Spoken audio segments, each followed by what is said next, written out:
김영숙 여사는 70을 넘긴 나이에 장례식장에 앉아 있었습니다.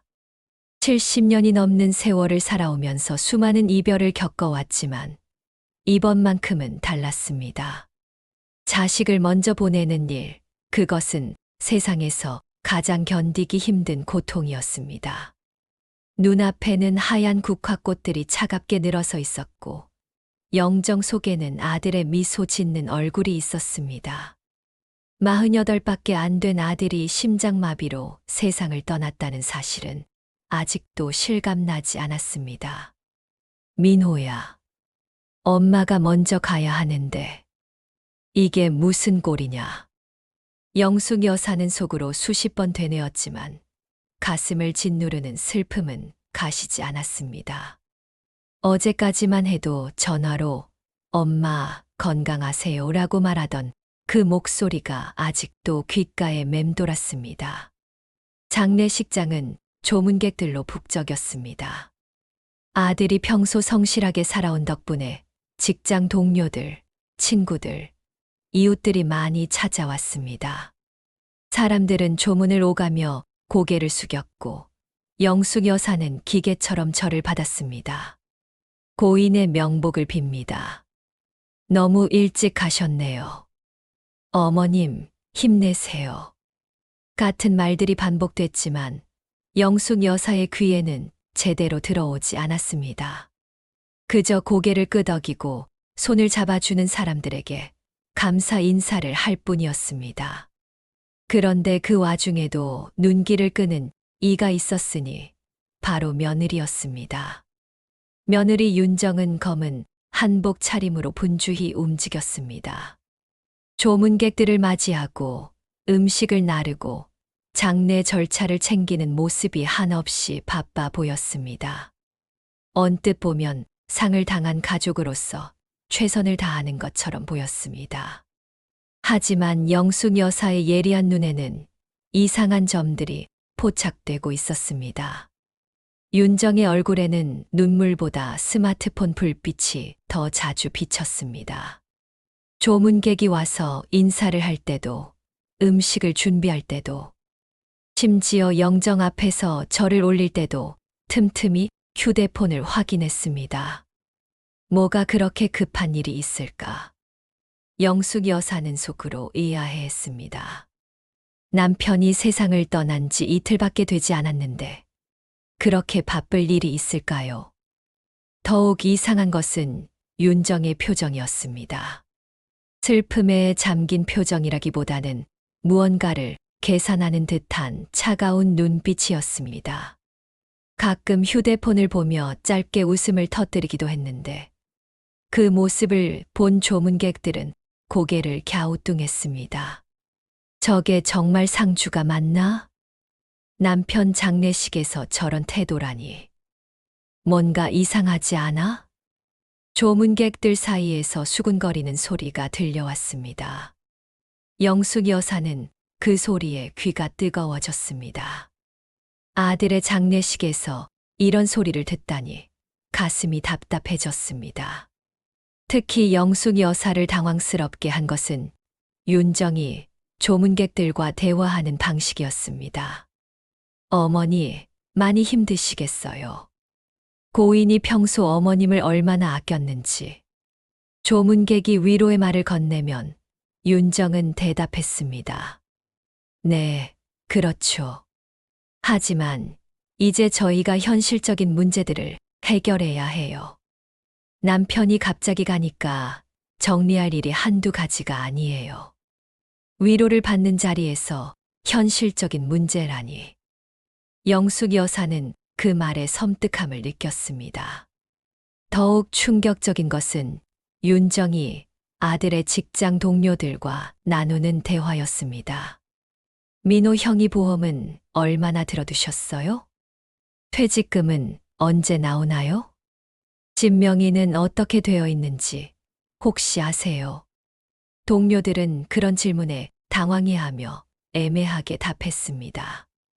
아직 장례식도 끝나지 않았는데 그런 이야기를 하다니 상식적으로 이해할 수 없는 일이었습니다. 영숙 여사는 점점 불안해졌습니다. 며느리의 행동 하나하나가 이상했습니다.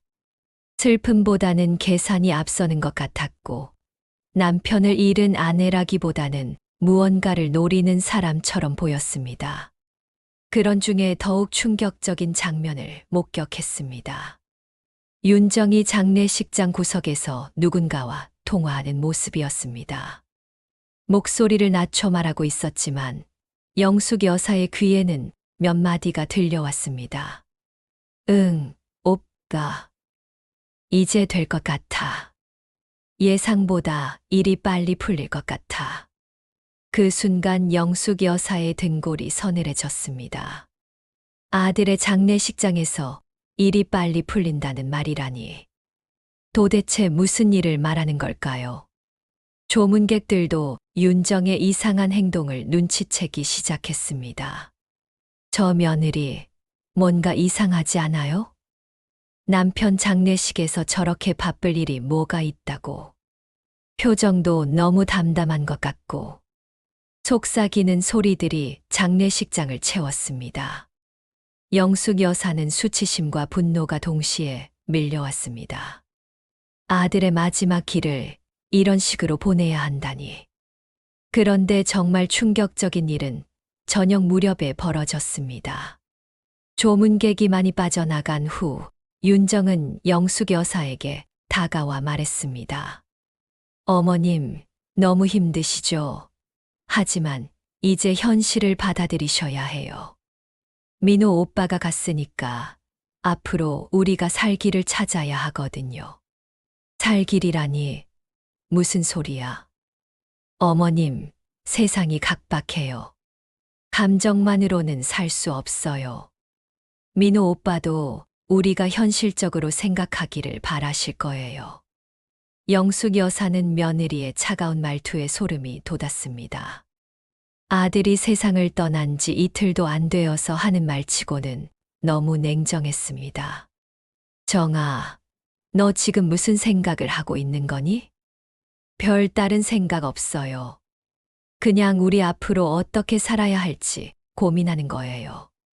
윤정의 눈빛은 전혀 슬프지 않았습니다. 오히려 무언가를 계획하고 있는 듯한 차가운 빛이 돌고 있었습니다. 그날 밤 영숙 여사는 잠을 이룰 수 없었습니다. 며느리의 이상한 행동들이 계속 머릿속을 맴돌았습니다. 스마트폰을 보며 웃던 모습, 현실적인 문제를 얘기하던 목소리, 그리고 오빠와의 통화 내용. 내가 너무 예민하게 생각하는 건 아닐까. 영숙 여사는 자신을 달래보려 했지만 불안감은 쉽게 가시지 않았습니다. 며느리의 진짜 모습을 아직 다 보지 못한 것 같았습니다. 그리고 그 예감은 틀리지 않았습니다. 며느리의 진짜 행동은 아직 시작도 되지 않은 것이었습니다. 다음 날부터 벌어질 일들을 영숙 여사는 전혀 예상하지 못했습니다. 70년을 살아오면서 겪어본 적 없는 충격적인 일들이 기다리고 있었습니다. 아들을 잃은 슬픔도 채 가시기 전에 더 큰 배신과 충격이 그녀를 기다리고 있었습니다. 그리고 그 모든 것의 중심에는 며느리 윤정이 있었습니다. 영숙 여사는 그날 밤 마지막으로 아들의 영정 앞에서 기도했습니다. 민호야, 엄마가 뭔가 잘못 생각하고 있는 거라면 좋겠다. 하지만 만약 정말 이상한 일이 벌어지고 있다면 엄마가 지켜볼게. 내가 남긴 수빈이라도 제대로 지켜야지. 하지만 영숙 여사는 아직 몰랐습니다. 며느리가 계획하고 있는 일이 그녀의 상상을 훨씬 뛰어넘는다는 것을. 그리고 진짜 싸움은 이제부터 시작이라는 것을 말입니다. 장례식 이튿날 빈소에 앉아있던 영숙 여사는 이상한 기운을 느꼈습니다. 어제와는 분명히 다른 분위기였습니다. 조문객들의 발길이 뜸해지고 장례식장은 한적해졌습니다. 그런데 바로 그 고요함 속에서 영숙 여사는 뭔가 수상한 것을 감지하기 시작했습니다. 오전 내내 며느리 윤정의 행동이 평소와 달랐습니다. 어제까지만 해도 조문객들 앞에서는 그럭저럭 슬픔에 잠긴 척했는데 이제는 그런 연기조차 하지 않는 것 같았습니다. 오히려 무언가 중요한 일을 처리해야 하는 사람처럼 바빠 보였습니다. 이상하다. 뭔가 너무 이상해. 영숙 여사는 속으로 중얼거렸습니다. 며느리가 자꾸 시계를 보며 초조해하는 모습, 그리고 휴대폰을 확인할 때마다 보이는 묘한 만족감. 분명히 뭔가를 기다리고 있는 것 같았습니다. 오후 2시쯤 조문객들이 대부분 빠져나간 뒤였습니다. 장례식장은 조용해졌고 영숙 여사는 아들의 영정 앞에서 혼자 기도하고 있었습니다. 그런데 바로 그때 며느리가 구석진 곳으로 이동해서 누군가와 통화하는 소리가 들려왔습니다. 처음에는 그냥 가족이나 친지와 안부를 묻는 통화려니 생각했습니다. 하지만 들려오는 목소리의 톤이 이상했습니다. 슬픔에 잠긴 사람의 목소리가 아니라 뭔가 계획을 논의하는 사람의 목소리였습니다. 네, 오빠. 이제 됐어. 그 첫 마디부터 영숙 여사의 귀가 쫑긋해졌습니다. 이제 됐다는 게 무슨 의미일까요? 아버님 보험 처리 빨리 들어가야 해. 어머님은 아직 모르셔. 그 말에 영숙 여사의 손끝이 얼어붙었습니다. 보험, 어떤 보험을 말하는 걸까요? 아들이 살아생전 집안 사정을 자세히 말한 적은 거의 없었습니다. 하지만 며느리가 언급한 건 분명 재정과 관련된 이야기였습니다. 더욱 충격적인 것은 윤정의 말투였습니다. 마치 오래전부터 계획해둔 일을 실행에 옮기는 사람의 목소리 같았습니다. 그럼 언제까지 처리할 수 있어? 아, 그래? 생각보다 빠르네. 영숙 여사는 가슴이 두근거리기 시작했습니다. 아들이 세상을 떠난 지 이틀밖에 안 되었는데 벌써 보험 처리를 논의한다니. 그것도 시어머니 몰래 말입니다. 어머님한테는 당분간 말하지 마. 나중에 다 정리되면 그때 얘기할게. 그 순간 며느리가 흘린 짧은 웃음소리가 장례식장에 울려 퍼졌습니다. 그 웃음소리가 영숙 여사의 등골을 서늘하게 만들었습니다. 남편을 잃고 이틀 된 사람이 낼 수 있는 웃음이 아니었습니다. 맞아, 오빠 말대로 해야지. 이런 기회가 또 언제 올까? 이런 기회라는 표현에 영숙 여사는 소름이 돋았습니다. 남편의 죽음을 기회라고 표현하다니. 도저히 이해할 수 없었습니다. 통화는 약 10분 정도 더 계속됐습니다. 영숙 여사는 들키지 않으려고 조심스럽게 듣고 있었지만 대화의 내용은 점점 더 충격적이었습니다. 집 문제는 어떻게 할 거야? 아, 그래. 명의 변경은 시간이 좀 걸릴 수도 있겠네. 집 명의 변경. 영숙 여사는 머리가 어지러워졌습니다. 아들이 살던 집은 아들과 며느리 공동명의였는데 뭘 변경한다는 걸까요? 퇴직금은 언제쯤 나올까? 아, 한 달 정도. 그럼 다음 달이면 정리가 다 되겠네. 며느리는 남편의 퇴직금까지 계산하고 있었습니다. 그것도 장례식이 끝나기도 전에 말입니다. 어머님은 뭐, 별로 아시는 게 없으시니까. 우리가 알아서 처리하면 돼. 그 말에 영숙 여사의 가슴이 쿵 내려앉았습니다. 자신을 완전히 무시하고 있었습니다. 아들의 어머니인 자신을 배제하고 모든 것을 처리하려 하고 있었습니다. 그래, 수빈이 문제도 있긴 하지만 뭐 아이니까 별 문제 안 될 거야. 수빈이는 영숙 여사의 손녀였습니다. 아직 고등학생인 아이가 아버지를 잃고 얼마나 슬퍼하고 있는데 며느리는 그것도 문제 정도로 치부하고 있었습니다. 통화가 끝난 후 윤정은 휴대폰을 주머니에 넣고 다시 빈소로 돌아왔습니다. 그런데 그 얼굴에는 전혀 슬픔이 없었습니다. 오히려 뭔가 계획이 잘 진행되고 있다는 듯한 만족스러운 표정이었습니다. 영숙 여사는 며느리와 눈이 마주쳤을 때 깜짝 놀랐습니다. 윤정의 눈빛이 완전히 달라져 있었기 때문입니다. 어제까지만 해도 조문객들 앞에서는 그럭저럭 슬픈 척했는데 이제는 그런 연기도 하지 않고 있었습니다. 어머님, 좀 피곤하시죠? 오늘은 일찍 들어가서 쉬세요. 며느리의 말투도 달라져 있었습니다. 어제까지는 그래도 정중했는데 이제는 마치 자신이 이 집의 주인인 것처럼 말하고 있었습니다. 정아, 너 방금 누구랑 통화했니? 영숙 여사가 조심스럽게 물어봤습니다. 아, 그냥 오빠랑요. 장례 절차 관련해서 몇 가지 확인할 게 있어서요. 윤정은 태연하게 거짓말을 했습니다. 하지만 영숙 여사는 방금 전 통화 내용을 다 들었기 때문에 그게 거짓말이라는 걸 알 수 있었습니다.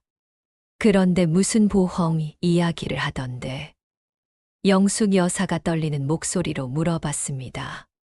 순간 윤정의 표정이 굳어졌습니다. 잠깐 당황하는 기색을 보이더니 곧 다시 태연한 척했습니다. 아, 그거요? 민호 오빠가 회사에서 들어둔 보험이 있다고 하더라고요. 간단한 절차니까 걱정 마세요. 하지만 영숙 여사는 며느리의 말을 믿을 수 없었습니다. 방금 전 통화에서 어머님은 모르신다고 했는데 이제 와서 간단한 절차라고 둘러대고 있었습니다. 그럼 나도 그 절차에 대해 알아야 하는 거 아니니? 민호 어머니잖아. 어머님 복잡한 서류 작업이에요. 제가 알아서 처리하는 게 나을 것 같아요. 윤정의 답변은 단호했습니다. 영숙 여사를 완전히 배제하겠다는 의도가 분명했습니다. 그날 저녁 영숙 여사는 잠을 이룰 수 없었습니다. 며느리의 통화 내용이 계속 머릿속을 맴돌았습니다. 보험, 진명의 변경, 퇴직금. 모든 것이 이미 계획되어 있는 것 같았습니다. 내가 뭘 놓치고 있는 거지? 이 애는 대체 무슨 속으로 움직이는 걸까? 영숙 여사는 속으로 말했습니다. 70년을 살아오면서 사람을 보는 눈이 어느 정도 생겼다고 생각했는데 며느리의 진짜 모습은 전혀 예상하지 못했습니다. 다음 날 아침 더욱 충격적인 일이 벌어졌습니다. 영숙 여사가 화장실에 갔다가 돌아오는 길에 윤정이 또 다른 전화를 받는 소리를 들었습니다. 이번에는 보험회사에서 온 전화 같았습니다. 네, 윤정입니다. 네, 사망신고는 이미 했고요. 네, 수익자가 저로 되어 있죠. 확인해 주세요. 영숙 여사는 그 말에 온몸이 얼어붙었습니다. 보험금 수익자가 며느리로 되어 있다니. 언제 그렇게 된 건가요? 네, 금액이 얼마나 되죠? 아, 그 정도요? 생각보다 많네요. 며느리의 목소리에는 기쁨이 섞여 있었습니다. 남편이 세상을 떠나서 나오는 보험금에 기뻐하고 있었습니다. 언제 받을 수 있어요? 아, 일주일 정도요? 빨리 처리해 주세요. 영숙 여사는 더 이상 들을 수 없어서 자리를 피했습니다. 가슴이 답답하고 숨이 막히는 것 같았습니다. 점심시간에 손녀 수빈이가 학교에서 돌아왔습니다. 아버지를 잃은 슬픔에 빠져 있는 아이를 보니 영숙 여사의 마음이 더욱 아팠습니다. 할머니, 엄마가 자꾸 전화 받으면서 돈 이야기해요. 아빠가 돌아가셨는데 왜 돈 이야기를 하는 거예요? 수빈이의 순진한 질문에 영숙 여사는 할 말을 잃었습니다. 아이까지 이상하게 생각하고 있었습니다. 수빈아, 엄마가 또 무슨 말 했니? 집이 이제 엄마 거라고 했어요. 그리고 아빠가 남긴 돈도 다 엄마가 관리한다고 했어요. 영숙 여사는 충격을 받았습니다. 며느리가 벌써 아이에게까지 그런 이야기를 하고 있었습니다. 할머니, 그럼 우리는 어떻게 되는 거예요? 할머니도 여기서 계속 사실 수 있어요. 수빈이의 불안한 목소리에 영숙 여사의 가슴이 미어졌습니다. 아이가 이런 걱정을 해야 하다니. 그날 오후 윤정은 어디론가 외출했습니다. 은행 업무가 있다고 했는데 무슨 업무인지는 말하지 않았습니다. 윤정이 없는 사이 영숙 여사는 아들의 방을 둘러봤습니다. 혹시 모르는 서류나 중요한 것들이 있을까 해서였습니다. 그런데 서랍을 열어보니 이상한 점을 발견했습니다. 아들이 평소 중요하게 생각했던 서류들이 없어져 있었습니다. 은행 통장, 보험 증서, 부동산 관련 서류들이 모두 사라져 있었습니다. 이상하다. 분명히 여기 있었는데. 영숙 여사는 곳곳을 뒤져봤지만 찾을 수 없었습니다. 며느리가 이미 가져간 것 같았습니다. 저녁에 윤정이 돌아왔을 때 영숙 여사는 용기를 내어 물어봤습니다. 정아, 민호 서류들은 어디 있니? 은행 통장이나 보험 관련 서류들 말이야. 아, 그거요? 제가 정리해서 가져왔어요. 앞으로 제가 관리해야 하니까요. 윤정의 대답은 당연하다는 듯이 차가웠습니다. 하지만 그 서류들 중에 내가 봐야 할 것들도 있을 텐데. 어머님, 복잡한 거 신경 쓰지 마세요. 제가 다 알아서 할게요. 영숙 여사는 며느리의 태도에 분노가 치밀어 올랐습니다. 자신을 완전히 무시하고 있었습니다. 그날 밤 영숙 여사는 다시 한번 며느리의 이상한 통화를 엿듣게 되었습니다. 응, 오빠. 서류는 다 확보했어. 어머님은 아무것도 모르시고. 맞아, 생각보다 쉽네. 그리고 이어진 말에 영숙 여사는 경악했습니다. 어머님은 나이도 많으시고 복잡한 거 잘 모르시니까. 우리가 알아서 하면 돼. 나중에 문제 생기면 그때 생각하지 뭐. 며느리는 자신을 완전히 우습게 보고 있었습니다. 나이 많은 시어머니는 속여도 된다고 생각하고 있었습니다. 수빈이는 어차피 미성년자니까 법적으로 문제 없을 거야. 내가 후견인이니까. 영숙 여사는 그 말에 온몸이 떨렸습니다. 며느리가 손녀까지 이용하려 하고 있었습니다. 장례식장에서 가장 깊은 슬픔을 보여야 할 며느리가 어쩐지 차갑게 느껴지는 이유를 이제야 알 것 같았습니다. 처음부터 슬픔 따위는 없었던 것입니다. 오직 남편의 죽음을 통해 얻을 수 있는 것들만 계산하고 있었던 것입니다. 영숙 여사는 그날 밤 잠들기 전에 아들의 영정 앞에서 다짐했습니다. 민호야, 엄마가 너무 늙고 무력해서 이런 일을 당하고 있지만 그래도 포기하지 않을게. 내가 사랑했던 수빈이만은 제대로 지켜야지. 하지만 영숙 여사는 아직 몰랐습니다. 며느리의 계획이 그녀의 상상을 훨씬 뛰어넘는다는 것을. 그리고 진짜 충격은 이제부터 시작이라는 것을 말입니다. 며느리는 이미 모든 것을 계획해두고 있었습니다. 그리고 그 계획의 최종 목표는 영숙 여사와 손녀 수빈이를 완전히 배제하고 아들이 남긴 모든 것을 차지하는 것이었습니다. 다음 날부터 벌어질 일들은 영숙 여사의 예상을 훨씬 뛰어넘는 충격적인 것들이었습니다. 그리고 그 모든 것의 중심에는 냉혹한 계산만 있을 뿐 가족에 대한 사랑이나 도덕은 전혀 없었습니다. 장례 마지막 날, 영숙 여사가 겪은 일은 평생 잊을 수 없는 충격이었습니다. 그날은 3일장의 마지막 날로 아들을 영원히 떠나보내는 날이었습니다. 영숙 여사의 마음은 이미 찢어질 대로 찢어져 있었고 눈물이 마를 날이 없었습니다. 아침부터 조문객들이 마지막 인사를 드리러 왔습니다. 아들의 직장 동료들, 친구들, 이웃들이 모두 와서 고인의 명복을 빌어주었습니다. 영숙 여사는 그 한 분 한 분께 감사 인사를 드리며 아들이 살아생전 얼마나 많은 사람들에게 사랑받았는지 새삼 느꼈습니다. 고인이 정말 좋은 분이셨어요. 항상 웃으면서 다른 사람 먼저 챙기시고 어머님 힘내세요. 하늘에서 지켜보고 계실 거예요. 조문객들의 위로의 말 한마디, 한마디가 영숙 여사의 가슴에 와닿았습니다. 아들이 얼마나 선한 사람이었는지, 얼마나 많은 사람들에게 기억될 사람인지 다시 한번 확인할 수 있었습니다. 하지만 며느리 윤정의 태도는 여전히 이상했습니다.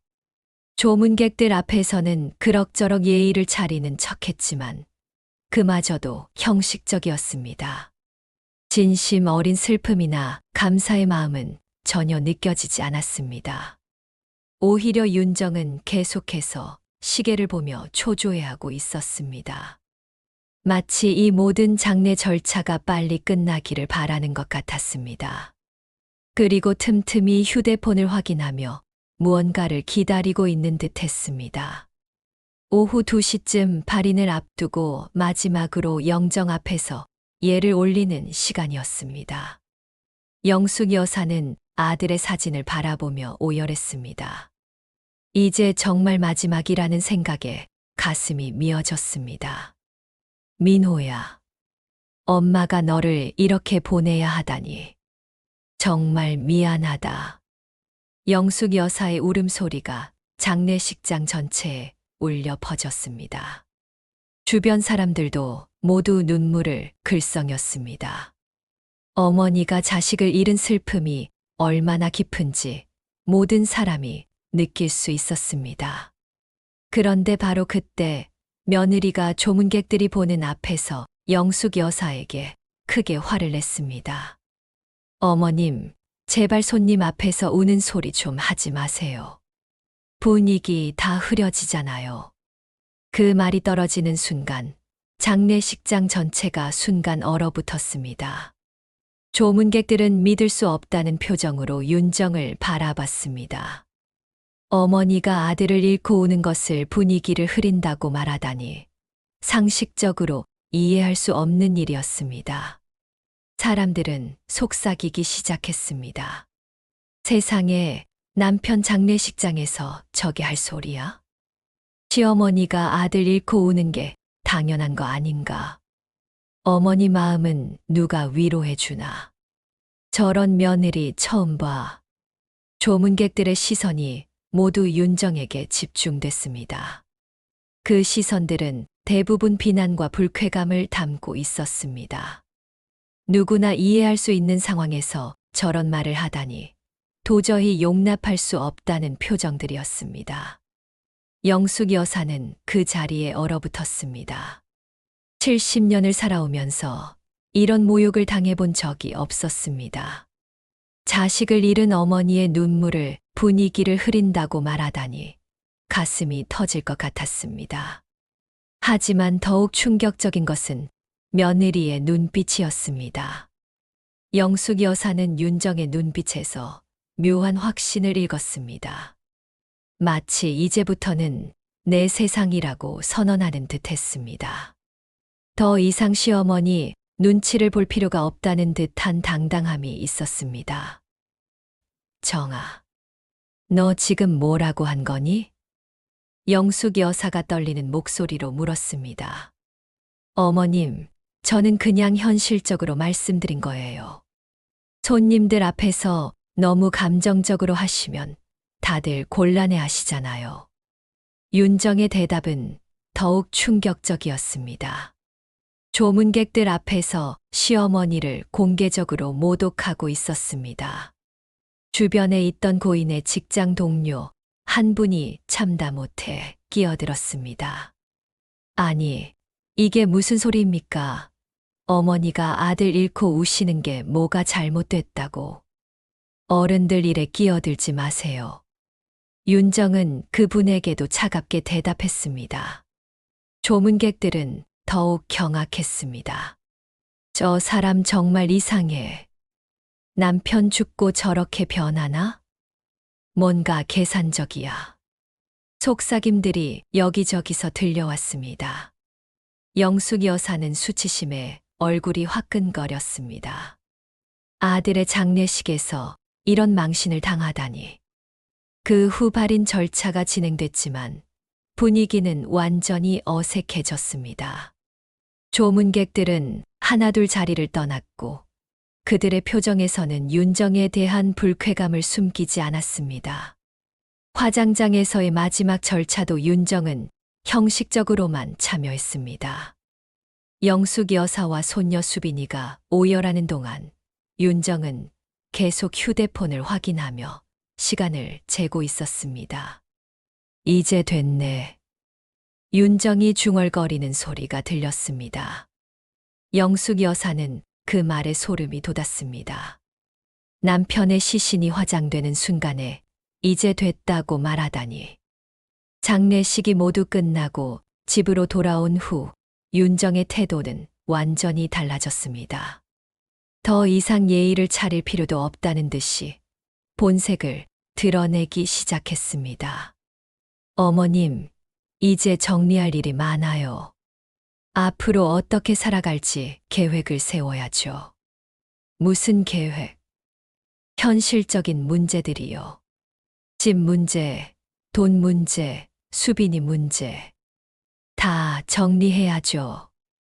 윤정의 말투는 마치 자신이 이 집의 주인인 것처럼 당당했습니다. 그 후 며칠 동안 윤정은 여러 곳을 다니며 바쁘게 움직였습니다. 은행, 보험회사, 구청 등을 오가며 각종 서류를 처리하고 있었습니다. 그런데 그 모든 과정에서 영숙 여사는 완전히 배제되어 있었습니다. 정아, 나도 그 절차들에 대해 알아야 하는 거 아니니? 어머님은 복잡한 거 신경 쓰지 마세요. 제가 다 알아서 할게요. 윤정은 항상 같은 대답만 했습니다. 영숙 여사를 무능력한 사람 취급하며 모든 것을 자신이 결정하려 했습니다. 그러던 중 며칠 뒤 영숙 여사는 우연히 중요한 것을 발견했습니다. 아들의 방을 정리하다가 서랍 깊숙한 곳에서 오래된 서류 봉투를 발견한 것입니다. 봉투는 두꺼운 갈색 종이로 되어 있었고 겉면에 아들의 필체로 중요라고 적혀 있었습니다. 영숙 여사는 떨리는 마음으로 봉투를 열어봤습니다. 그 안에는 여러 서류들이 들어 있었는데 그 중에서 가장 눈에 띄는 것은 아들의 친필. 메모와 함께 있는 보험 수익자 변경 신청서 사본이었습니다. 메모는 아들의 익숙한 글씨체로 적혀 있었습니다. 엄마, 혹시 내가 무슨 일 있으면 이 돈으로 생활하세요. 정직하게 살다 보면 수빈이 딸도 지켜야 하니까. 윤정이는 아직 젊으니까 다른 길을 찾을 수 있을 거예요. 하지만 엄마와 수빈이는 제가 지켜야 할 사람들입니다. 이 보험금으로 두 분이 편안하게 사셨으면 좋겠습니다. 그 순간 영숙 여사는 깨달았습니다. 아들의 마지막 선택은 어머니와 딸을 위한 것이었다는 것을. 아들은 자신이 만약 세상을 떠나게 되면 가장 보호받아야 할 사람들이 누구인지 정확히 알고 있었던 것입니다. 보험 수익자 변경 신청서를 자세히 보니 수익자가 김영숙 모, 김수빈 딸으로 변경되어 있었습니다. 날짜를 보니 불과 3개월 전이었습니다. 그럼 윤정이가 말한 보험금은 영숙 여사는 며느리가 거짓말을 하고 있었다는 것을 깨달았습니다. 보험금 수익자는 며느리가 아니라 자신과 손녀였습니다. 그런데 윤정이는 그 사실을 알고도 감춘 것 같았습니다.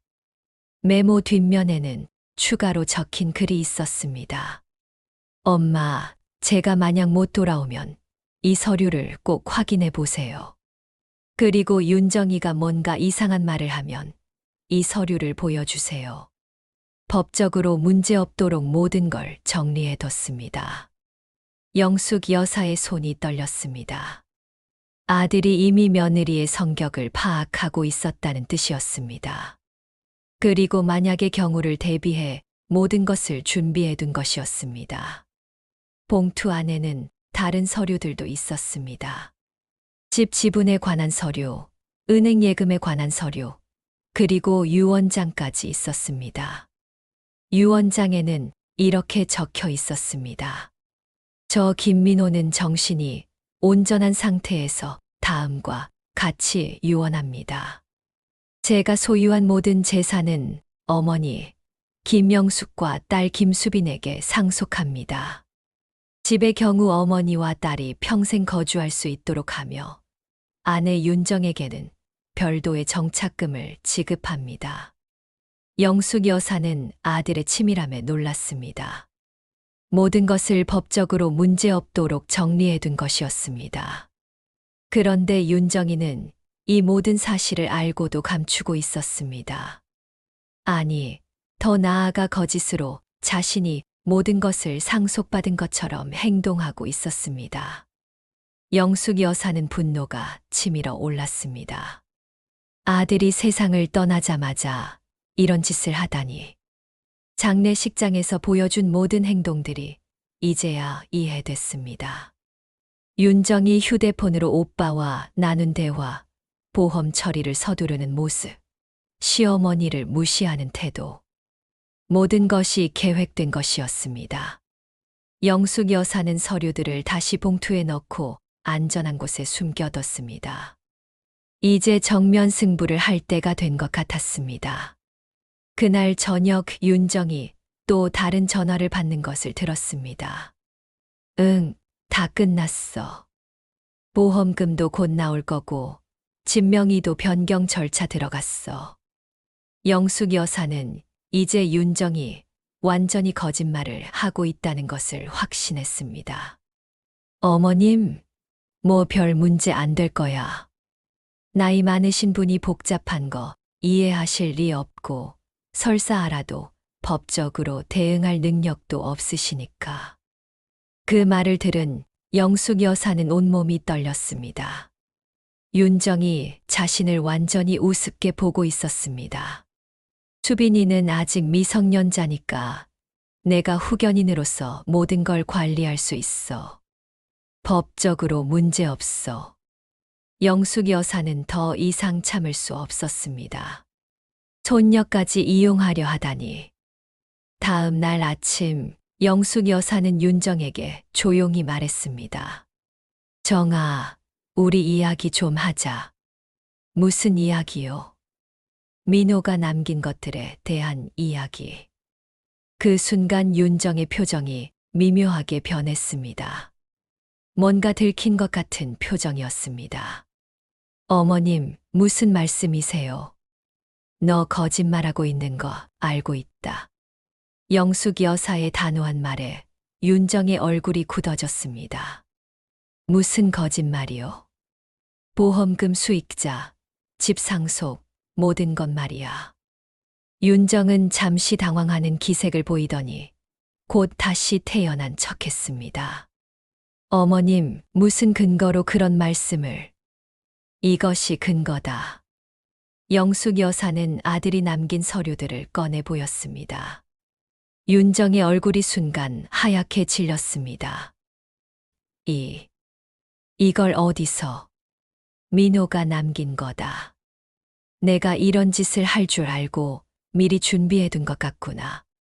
윤정은 더 이상 변명할 수 없다는 것을 깨달았습니다. 그리고 그 순간 그녀의 진짜 모습이 완전히 드러났습니다. 그래요. 맞아요. 하지만 어쩔 건데요. 어머님이 뭘 할 수 있다고 생각하세요? 윤정의 태도가 완전히 돌변했습니다. 더 이상 예의 따위는 필요 없다는 듯이 본색을 드러내기 시작했습니다. 영숙 여사는 며느리의 그런 모습을 보며 등골이 서늘해졌습니다. 이제야 윤정의 진짜 정체를 본 것 같았습니다. 그리고 앞으로 벌어질 일들이 쉽지 않을 것이라는 것도 예감했습니다. 하지만 영숙 여사는 포기할 생각이 없었습니다. 아들이 마지막으로 남긴 뜻을 지키기 위해, 그리고 손녀 수빈이를 보호하기 위해 끝까지 싸울 각오를 했습니다.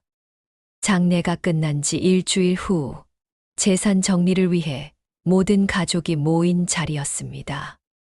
영숙 여사는 아들이 남긴 서류들을 발견한 후 며느리와 정면 대결을 피할 수 없다는 것을 깨달았습니다. 더 이상 미룰 수 없는 순간이 왔습니다.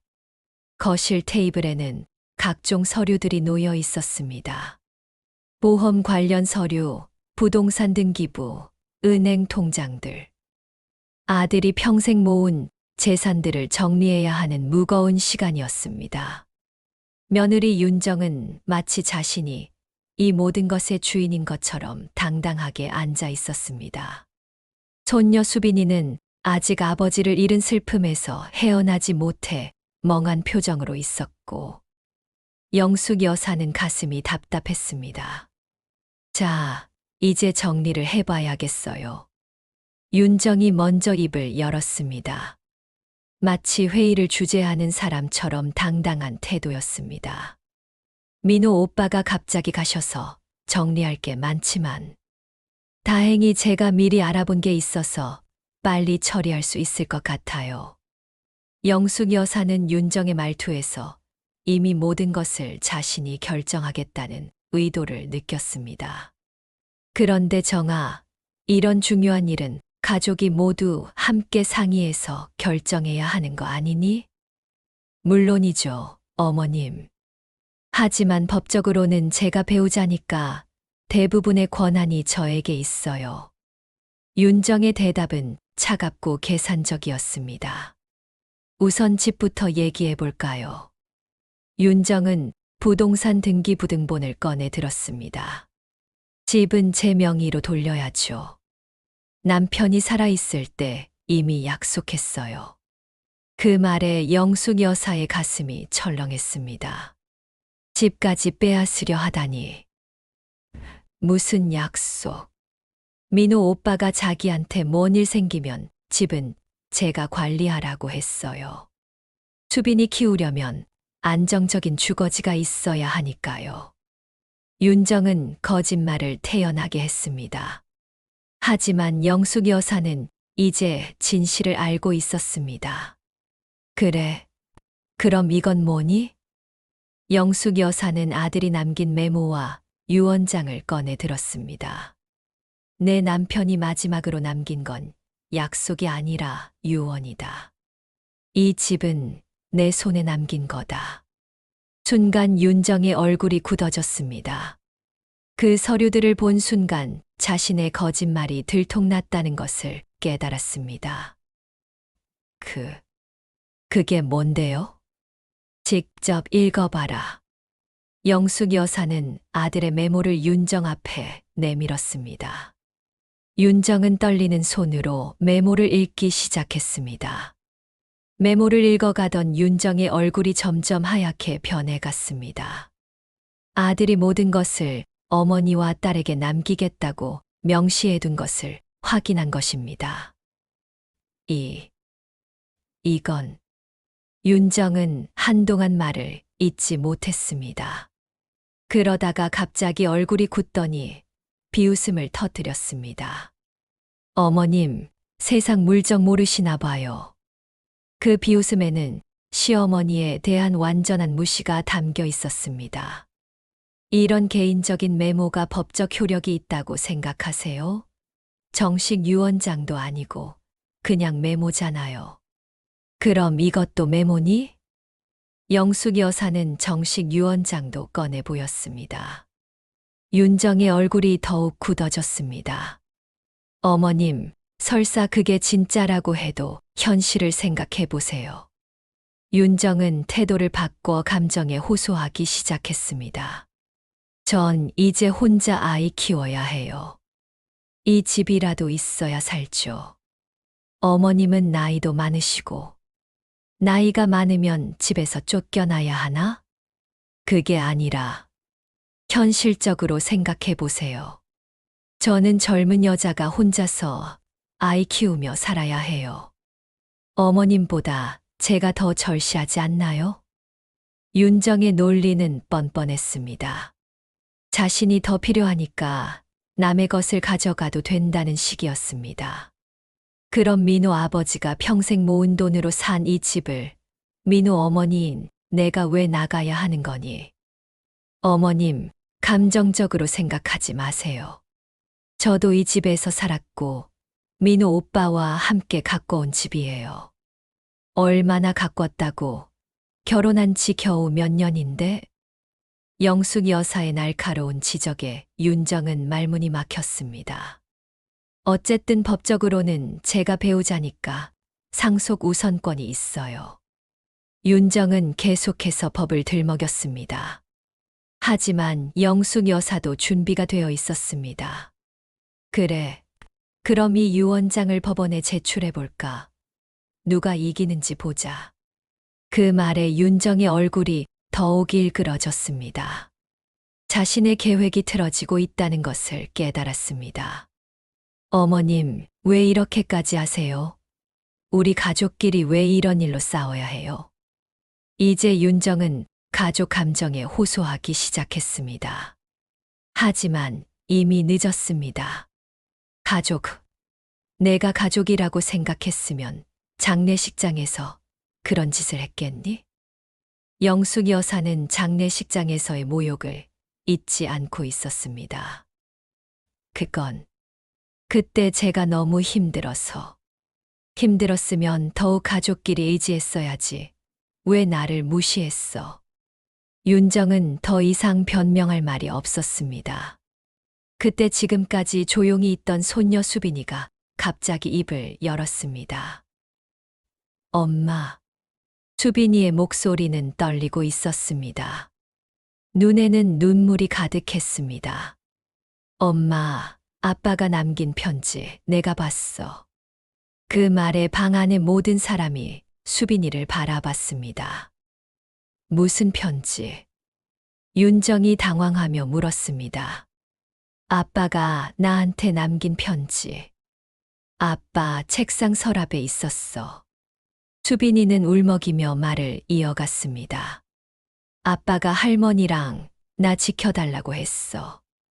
그리고 엄마한테도 부탁한다고 썼어.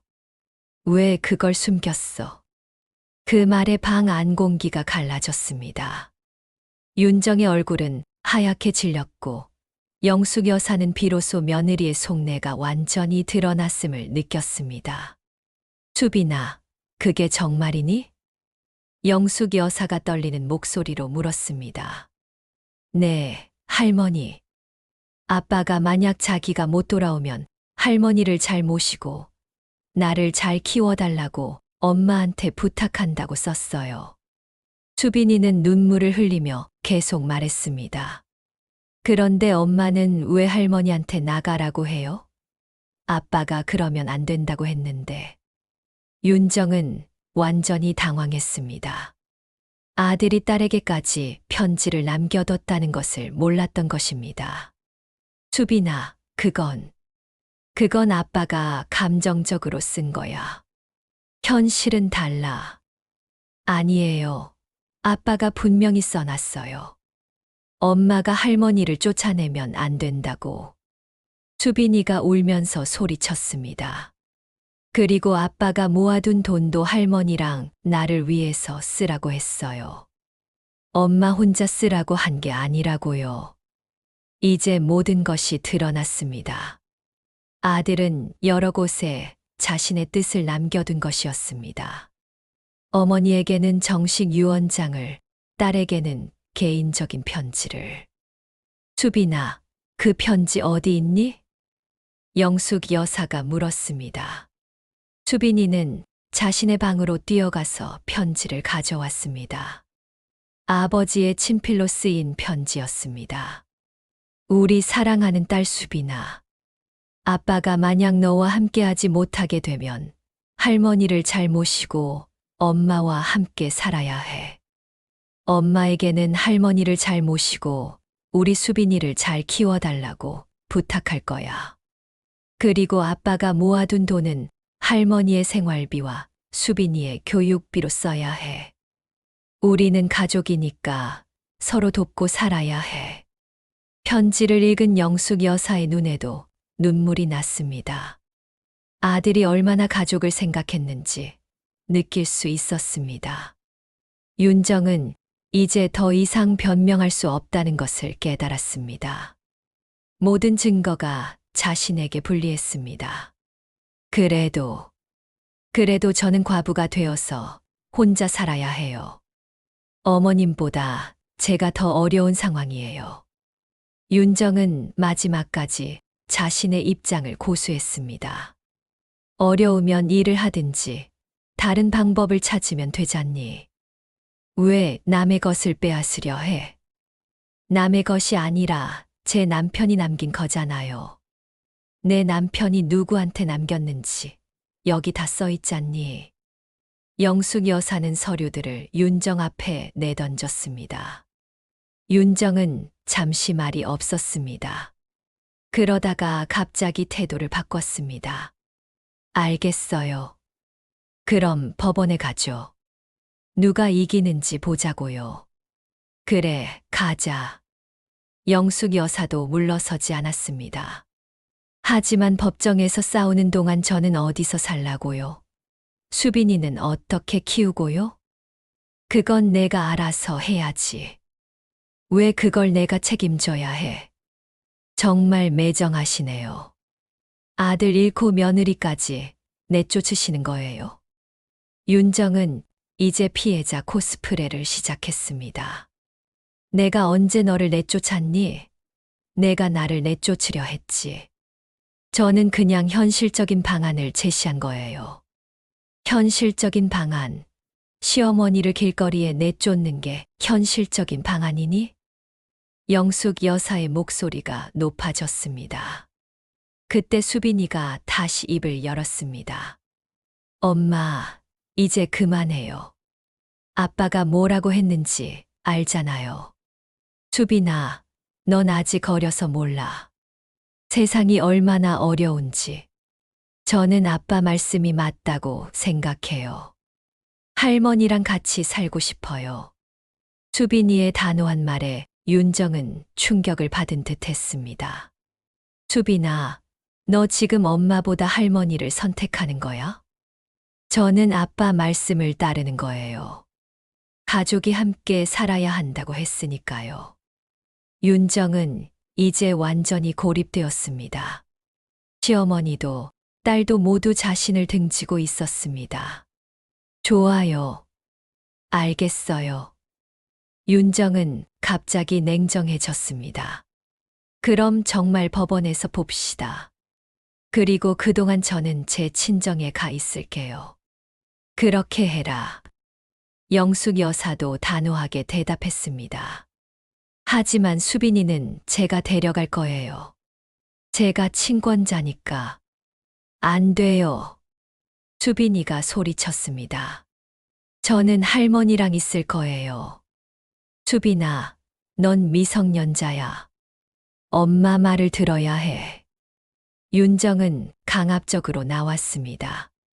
그래도 저는 여기 있을 거예요. 수빈이는 울면서 할머니에게 매달렸습니다. 영숙 여사는 손녀를 끌어안으며 말했습니다. 수빈아, 괜찮다. 할머니가 지켜줄게. 어머님이 무슨 수로 제 딸을 지켜요? 법적으로 저한테 친권이 있는데. 윤정의 말에 영숙 여사는 잠시 당황했습니다.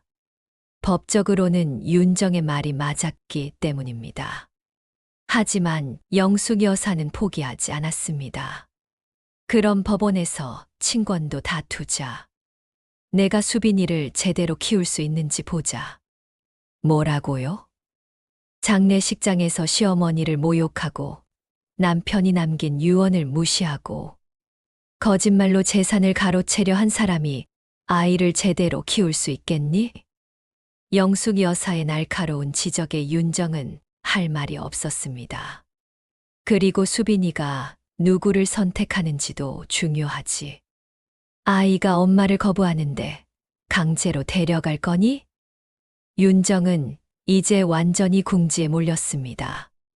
모든 것이 자신에게 불리하게 돌아가고 있었습니다.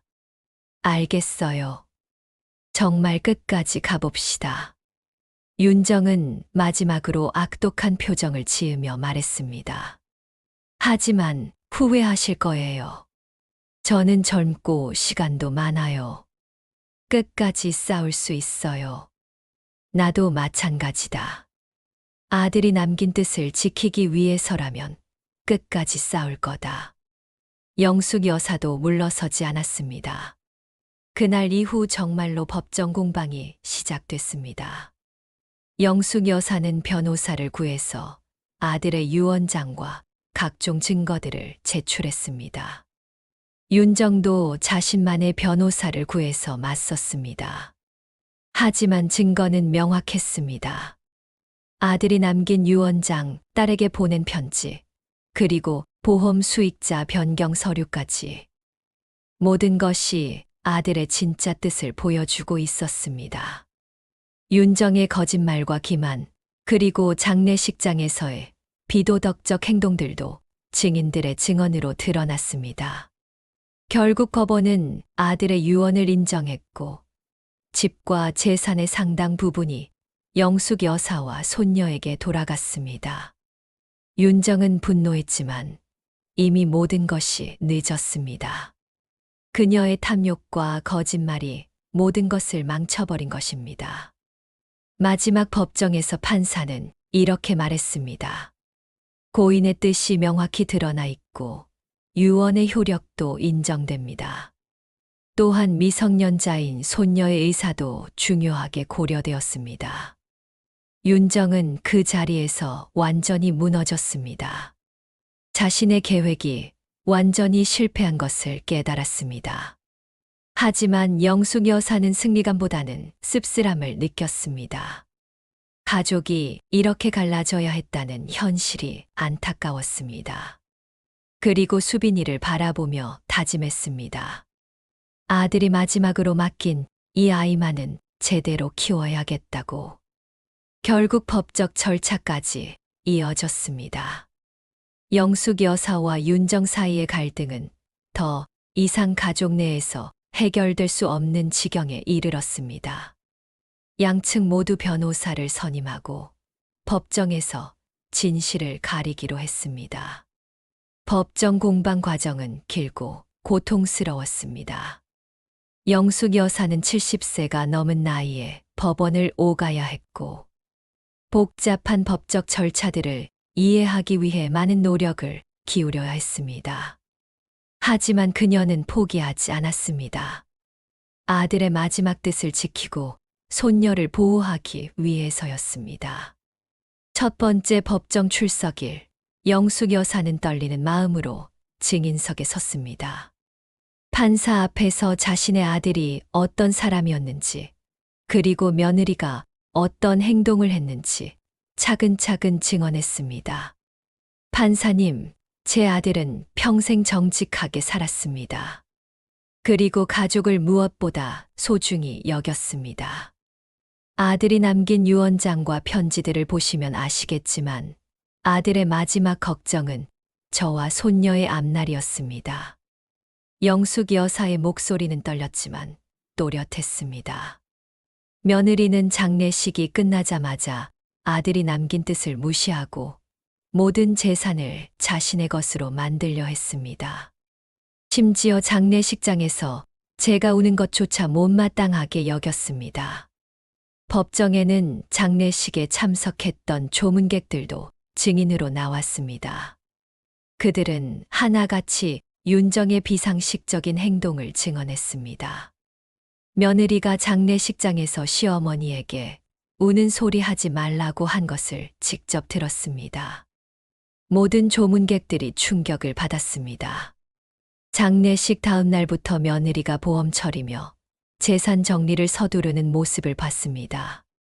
남편을 잃은 슬픔보다는 현실적인 계산이 앞서는 것 같았습니다. 증인들의 증언은 모두 일관되게 윤정에게 불리했습니다. 가장 결정적인 증거는 아들이 직접 남긴 서류들이었습니다. 유언장 보험 수익자 변경 신청서, 그리고 딸에게 보낸 편지까지. 모든 것이 아들의 진짜 뜻을 명확히 보여주고 있었습니다. 윤정 측 변호사는 이런 개인적인 메모나 편지가 법적 효력이 있느냐고 반박했습니다. 하지만 정식 공증을 받은 유언장이 있었고 보험 수익자 변경도 정식 절차를 거친 것이었습니다. 피고인 윤정 씨가 주장하는 바와 달리 고인은 분명한 의사표시를 남겼습니다. 이는 단순한 개인적 메모가 아니라 법적 효력을 가진 유언입니다. 영숙 여사의 변호사가 강력하게 주장했습니다. 윤정도 증인석에 섰지만 그녀의 증언은 앞뒤가 맞지 않았습니다. 처음에는 남편이 자신에게 모든 것을 맡겼다고 주장했다가 증거가 나오자 그런 약속은 구두로 한 것이라고 변명했습니다. 남편이 살아있을 때 저에게 가족을 책임지라고 했어요. 그래서 당연히 제가 모든 것을 관리해야 한다고 생각했습니다. 하지만 판사는 윤정의 주장을 받아들이지 않았습니다. 구두 약속이라는 주장에 대한 어떤 증거도 제시되지 않았습니다. 반면 고인이 남긴 서면, 증거들은 명확합니다. 수개월간의 법정 공방 끝에 마침내 판결이 나왔습니다. 법원은 아들이 남긴 메모와 유언장을 유언의 효력으로 인정했습니다.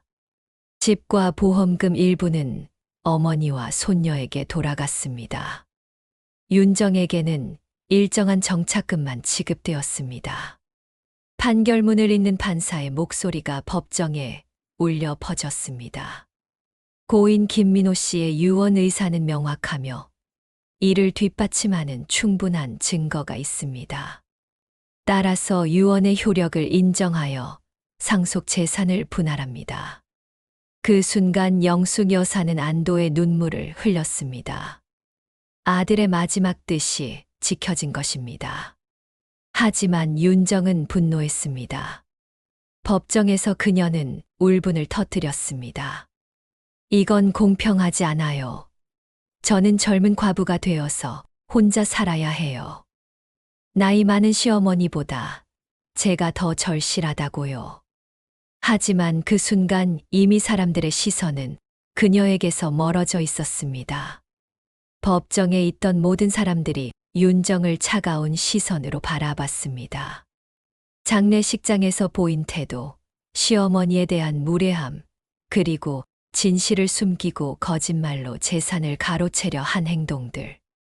누구도 이해할 수 없는 것들이었기 때문입니다.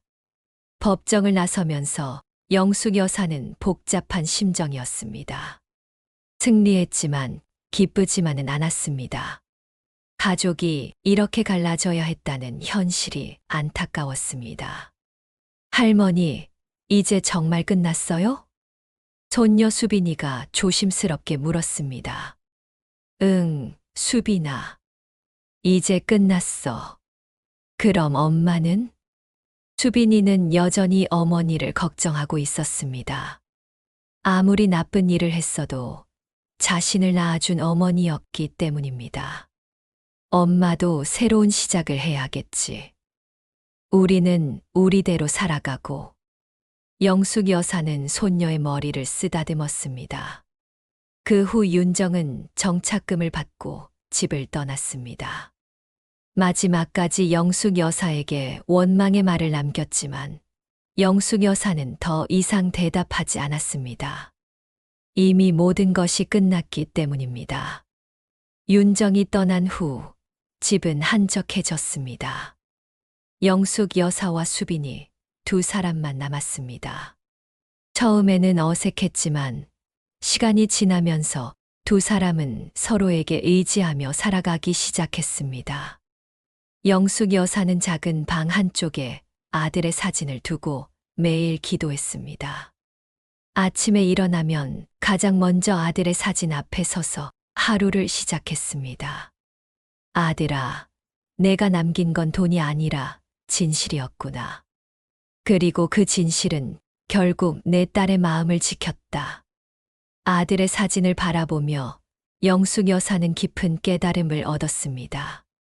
아들이 진짜 남기고 싶었던 것은 재산이 아니라 가족을 향한 사랑과 책임감이었다는 것을 말입니다.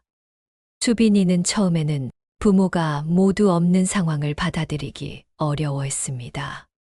아버지는 세상을 떠났고 어머니는 자신을 버리고 갔다고 생각했기 때문입니다.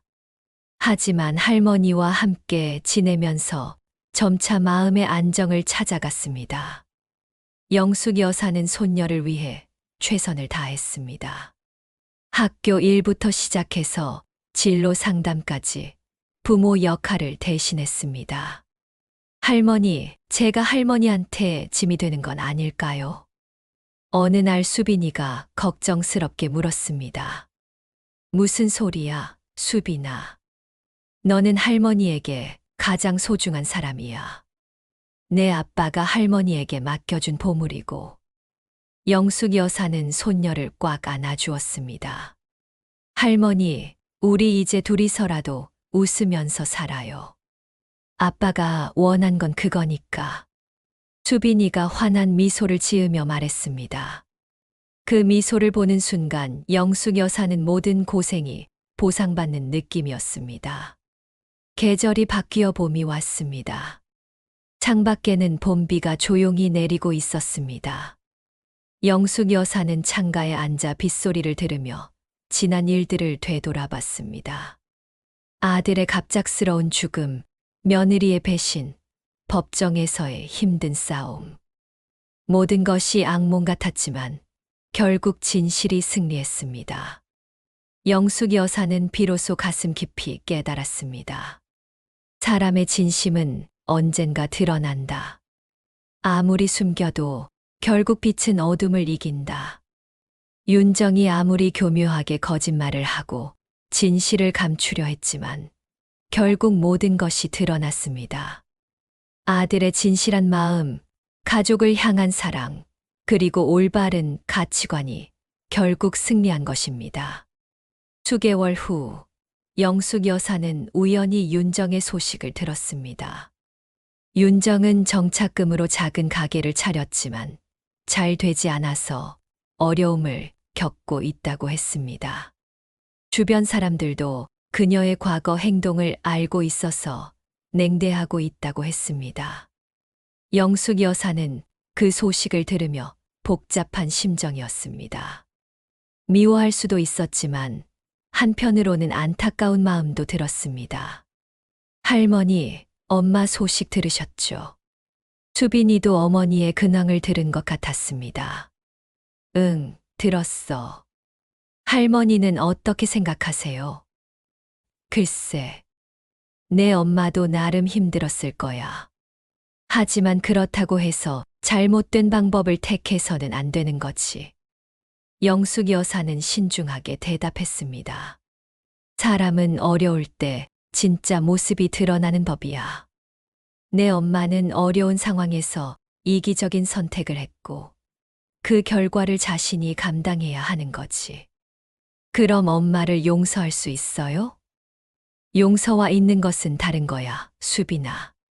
할머니는 내 엄마를 미워하지는 않아. 하지만 그렇다고 해서 내 엄마가 한 일이 정당화되는 것은 아니지. 수빈이는 할머니의 말을 곰곰이 생각했습니다. 할머니, 그럼 저는 어떻게 해야 해요? 엄마에게 연락해야 할까요? 그건 내가 결정할 일이야. 하지만 서두르지는 마라. 시간이 지나면 내 마음도 정리될 거고, 그때 결정해도 늦지 않아. 영숙 여사는 손녀가 스스로 판단할 수 있도록 도왔습니다. 1년이 지났습니다. 수빈이는 고등학교를 졸업하고 대학에 진학했습니다. 아버지가 남긴 교육비 덕분에 경제적 걱정 없이 공부할 수 있었습니다. 영숙 여사는 손녀의 성장을 지켜보며 뿌듯함을 느꼈습니다. 아들이 마지막으로 맡긴 책임을 잘 해내고 있다는 생각이 들었습니다. 어느 날 수빈이가 대학에서 돌아와 말했습니다. 할머니, 저 오늘 엄마한테 연락했어요. 그래. 엄마가 많이 후회하고 있다고 하더라고요. 그리고 저한테 미안하다고. 그랬구나. 할머니한테도 사과하고 싶다고 하던데. 할머니는 어떻게 생각하세요? 영숙 여사는 잠시 생각했습니다. 시간이 많이 흘렀고 분노도 많이 가라앉았습니다. 내 엄마가 정말 뉘우치고 있다면 만날 수는 있지. 하지만 예전처럼 돌아갈 수는 없다는 걸 알아야 해. 네, 알고 있어요. 엄마도 그 정도는 각오하고 있는 것 같아요. 며칠 후 윤정이 조심스럽게 집을 찾아왔습니다. 예전에 당당했던 모습은 온데간데 없이 초라하고 지쳐 보였습니다. 어머님, 정말 죄송합니다. 윤정은 영숙 여사 앞에서 고개를 숙였습니다. 제가 너무 이기적이었어요. 돈에 눈이 멀어서 가족의 소중함을 몰랐어요. 영숙 여사는 며느리의 사과를 조용히 들었습니다. 후회하고 있다는 건 알겠어. 하지만 이미 지나간 일은 돌이킬 수 없단다. 알고 있습니다. 저는 그냥 수빈이만이라도 만날 수 있다면 그건 수빈이가 결정할 일이야. 그날 이후 윤정은 가끔씩 수빈이를 만났습니다. 예전처럼 가까운 모녀 사이로 돌아가지는 못했지만 그래도 최소한의 관계는 유지했습니다. 영숙 여사는 그런 모습을 지켜보며 복잡한 심정이었습니다. 완전히 용서할 수는 없지만 그래도 가족이라는 끈을 완전히 끊을 수도 없었습니다. 시간이 더 흘러 수빈이가 대학을 졸업하고 취업을 했습니다. 이제 성인이 된 수빈이를 보며 영숙 여사는 아들에게 약속한 것을 다 잃었다는 생각이 들었습니다. 어느 봄날 영숙 여사는 수빈이와 함께 아들의 묘소를 찾았습니다. 벚꽃이 만개한 날이었습니다.